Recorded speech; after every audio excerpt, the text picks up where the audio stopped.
Can anyone remember what I said was the most important thing you needed to do and have done? Get set prompts. What's that? The 2-year plan. That was something you needed to do to kind of bring your score up because it was easy and they were all available. But the biggest, most important thing was that 2-year plan. That 2-year plan is going to, look, if you did the 2-year plan, you've already passed the class. That's how this works. Okay? And you can get up to an A, because I might even bring your score up a little bit. If you didn't do your 2-year plan, then you're kind of in some trouble.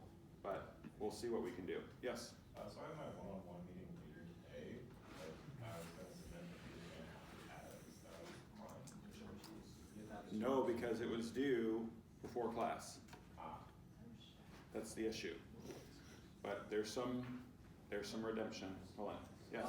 I'm able to access my 2-year plan on like the assignment, but I'm not able to upload it. Every single time I'm able to open and edit it, but it stays in the assignment, but I wasn't able to like put it on the site. And this was yesterday.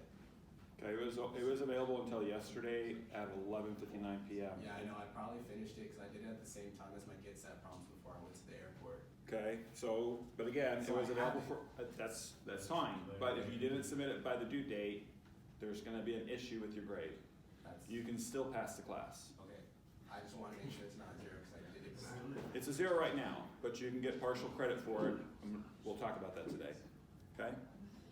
So, if you've already done it, you've already passed the class. If you haven't, I'm gonna give you an opportunity, but your grade's gonna be limited as far as how much of a grade you can earn. If you haven't done it and your grade's really low, the maximum grade that I'll give you is a C. But you've gotta get that done today in class. So, if you didn't submit it, but you have it, pull it up. If you didn't submit it and you haven't done it, you should be busting out your laptop and start working on it right this second. Right? You can still pass the class, but you're not gonna pass with higher than a C if you haven't submitted your 2-year plan. Okay? Because essentially, I'm not gonna play let's make a deal with you unless you have the 2-year plan. If you don't do the 2-year plan, you'll get what Canvas says your grade is, essentially. If you do the 2-year plan, then I will work with you on how we can do either attendance or assignments and things of that nature to get your score in. Make sense? Okay. And Hamad's got some stuff that I need as well as far as the interview with the section leader. Once he has those, I'll put those in. That can bring your score up or down potentially. But the 2-year plan, you need to have done. If you've already done it, you've already passed. So while we're working on that, I'm going to pour out the candy and let you distribute amongst yourselves. Please allow your classmates to get a share of it before you take it all. I don't want a wrestling match up here. Make sense? Yes? Everybody? No chocolate addicts up here fighting people. IT's about. Things don't work, they're not broken, we need a solution. Can you figure things out on your own? Can you do the research? Can you troubleshoot? Can you do those sorts of things? And that actually is spilling outside of IT. As a pilot, I hope you can figure shit out when you're up in the air and something's not working correctly. Please, develop those skills, because if you're flying me and my kids someday, I'm gonna appreciate it if you can do that, right? There's a lot of that sort of stuff. So, I know that we complain often when we have to take like math classes, and the common stereotype is, when am I ever going to use this? It's not always just the fact that it's solving that particular equation, it's developing problem-solving skills. Being able to analyze a problem and figuring out how to actually complete it and solve it. They're exercises. That's what math really is. They're exercises to help you learn to solve problems. And whether you realize it or not, that translates into other areas of your life when you're trying to figure shit out, right? That's the summary of that lesson, essentially, in my terms, right? I don't say figure shit out, but I do. Okay, any questions on that? If you can solve somebody else's problem for them, they will pay you money. So if you're ever thinking about going into business, solve somebody's problem. That's what they want to push. That's engineering, okay? I know maybe not directly applicable to pro-flight students, but I think it still translates over. You on your feet? Okay. Let's that? Checklist. Checklists, yes, checklists are huge. You guys might wanna read the book called, The Checklist Manifesto by Atul Gawande. He's a doctor, he's a surgeon, but checklists are important everywhere. And the reason why we have, I'm sure they've taught you this, the reason why we have less issues today in flights, as far as things going wrong, is you guys run through this checklist, right? You make sure, you verify things are running correctly, you're not just assuming. So you should be going through your checklist every single time. Okay. Well, it shouldn't change at all unless I grade your 2-year plan that's not already graded. But those of you who've done your 2-year plan, it's already graded. So if you have a grade and it looks good to you, like some of you have A's and some of you have B's, that's your grade. Thanks for taking ASU 101 with me. You can leave if you want to, or you can hang out, okay? If you're happy with your grade. If you want to raise your grade, and I would tell you if you have an E or a D, you definitely want to raise your grade, okay? Then you need to hang out. But otherwise, you're welcome to stick around with us, but I don't have anything else for you other than to wish you the best. Please come see me. Tell me your favorite restaurants.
I'm gonna be your boss today. You got a job.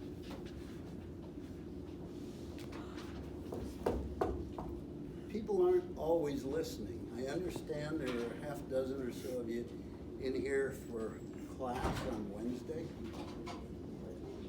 Well, you know, there's no reason for that. I did announce, and I did send out an announcement on Canvas. You know, if you do things like that on your job or in flight, it could kill you, or at least you'll get fired. So, listen to a guy that's managed as many as 30 people, okay? In a serious business where people can get killed. So I'm a little disappointed that, but some of you may not have been in class, and I understand that because I used to skip my classes sometimes too, so I can't say I'm totally innocent, okay? All right, enough of the lecture. So, we're going to do the review. There are a couple things I wanted to say before I start the review. Number one, I noticed that Jacob put out a fine blurb in, what was it, Canvas, right? Canvas email? About the appendix on METARs. Did you see that? Get copies of it? You don't remember it? Yes, you did. Your name was on the email. And the stuff on, this is terminology and weather symbols. And I presume this is a more modern version of what I'm trying to teach. If you don't have a copy of it, make sure you look in Canvas and find it, because you might want to review this, okay, before the exam. You don't remember it? Yeah, it's a. Oh, you printed it out. I printed it out, yeah. I guess I want to say one thing. Thanks to Jacob, this class is being updated to the newest materials, okay? Ahead of what the FAA is doing. That's part of the problem. I don't know what the FAA is doing anymore. I used to. This is a 2018. I think it's the last one they published. That was the actual test. So, what I'm going to do today is a little different. I'm going to go through the material that I think you probably have had the most difficult time on, and I'm just going to go through it and tell you what I think you need to study. And then if you want to ask a question or interrupt me, feel free, and I'll go into the details and describe about it, okay? So the first one I wanted to show up here, I don't know if you can see this or not. It's kind of blurry from where I'm at. But what this is, as to how they're trying to trick you. As an example, as we get into the airspace, it's going to talk about flight level 18,000 feet. It's going to ask you something about the Class A airspace. Where does it end? And it says, does it end at 18,000 feet? Flight level 180? A lot of you answered 18,000 feet, and the chart is misleading because that's what it says on there. Nowhere does it say flight level 180. I didn't know this any more than you did, but when I got to looking at the answer to the question, guess what? The right answer is flight level 180, which is what the textbook says. So you have to be careful about what you do when you take these tests to study for it. Now, I'm harping on this not because of the test you're about to take, but for those of you that are going to take that exam for your pilot's license, or even your any license that has to do with unmanned aerial vehicles.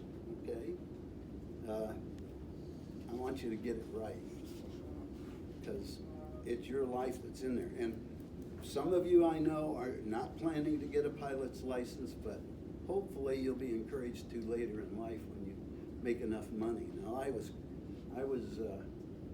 14 in school, working a job, and I was able to pay $1 an hour. I could make enough money in a week to get an hour's flight time, which was $12 an hour with an instructor. So I had a pretty good life back then.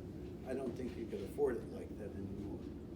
Okay, so that's what this is here.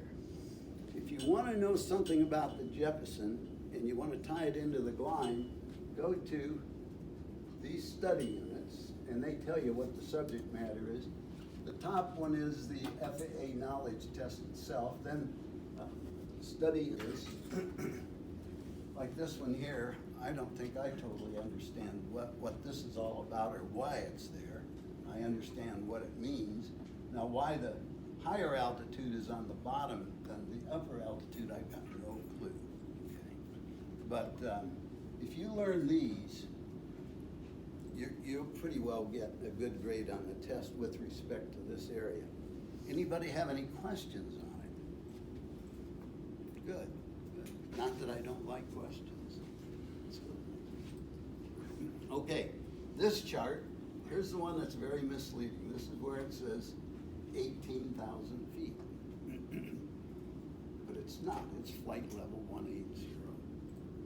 That misled me. I actually gave you credit on that because I felt like it was a trick question because I didn't teach you that. I do remember telling you that when you start at 18,000, it is flight level.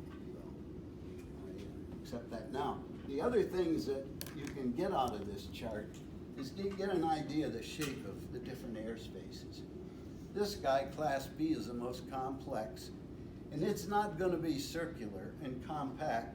It's going to tend to extend out where the runways, okay, for the approaches of the big aircraft. So it's going to be a many-layered, very complex thing, but understand the floor and the ceiling of each section in this, okay?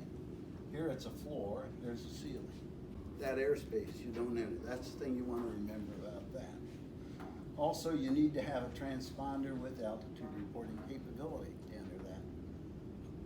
So know these. You gotta have two-way communications, gotta have clearance, and by the way, a student pilot cannot enter that. I don't know, is there any case where he can? With approval of an endorsement of an instructor? Remember that. That's a good question they'll get you on. Because we've said you can't enter it, you can't enter it, then they'll pop a question like that, you missed it. Any questions on that? I have an unrelated question. Will you be able to retake the final test like the other ones, or is it just one shot? Sure. You will be able to? Yes. Now, if you reach the end of the semester and I have to grade you, you'll have to do two things. You'll have to send me an email and fill out a form that requests an incomplete. And how long it's going to take you to get the job done. Because after next week, the class ends and I have to turn in grades. Is that December 12th, I think, is when grades are due? So I'm not sure if it's 12 Well, or... the grades are usually needed to be put in by us it'll be December 4th. December 4th, okay. Yeah, so... Because that's the end of finals week. Okay. No, I don't think it's December 4th. I think it's like December 8th or something. That's what I was thinking. Because, yeah, because that's finals. December 4th ends finals week, right? Yeah, but the Yeah, end no. is around the 8th and 9th. Okay? Wait, can you clarify, we do need it for Class C? You do need it for Class B. You don't need it for Class C. Altitude. Mode C. Wait, what? Hmm? You don't need it for Class C? Yeah, Since when? that's what that says. Oh, wait a minute, no, you do. You do need it. That trick, yeah. You don't need it on the outskirts, but you need it 30 miles You on need the it outskirt of B. In and above A, B, and C, and above Yeah, 2,000 feet. yeah, you're right. Thank you. Say it again, and above what? Yeah, so in the areas in and above Class A, B, or C airspace, or above the 10,000 foot, not including 2,500 feet with the ground. I wasn't reading this right. The cloud coverage, your distances, okay? And you've got, okay? He was at Orange and in the chart. If you